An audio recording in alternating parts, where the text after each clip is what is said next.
অমলকান্তি আমার বন্ধু। স্কুলে আমরা একসঙ্গে পড়তাম। রোজ দেরি করে ক্লাসে আসতো, পড়া পারত না। শব্দরূপ জিজ্ঞেস করলে এমন অবাক হয়ে জানলার দিকে তাকিয়ে থাকতো যে দেখে ভারী কষ্ট হতো আমাদের। আমরা কেউ মাস্টার হতে চেয়েছিলাম, কেউ ডাক্তার, কেউ উকিল।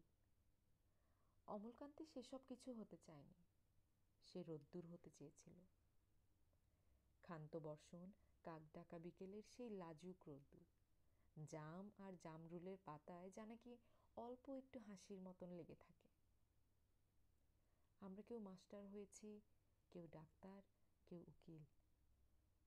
অমলকান্তি রোদ্দুর হতে পারেনি। সে এখন অন্ধকার একটা ছাপাখানায় কাজ করে।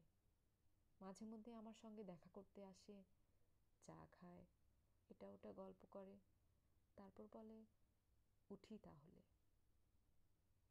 আমি ওকে দরজা পর্যন্ত এগিয়ে দিয়ে আসি। আমাদের মধ্যে যে এখন মাস্টারি করে, অনায়াসে সে ডাক্তার হতে পারত। যে ডাক্তার হতে চেয়েছিল, উকিল হলে তার এমন কিছু ক্ষতি হতো না। অথচ সকলেরই ইচ্ছে পূরণ হলো, এক অমলকান্তি ছাড়া। অমলকান্তি রোদ্দুর হতে পারেনি। সেই অমলকান্তি রোদ্দুরের কথা ভাবতে ভাবতে ভাবতে ভাবতে যে একদিন রোদ্দুর হতে চেয়েছিল।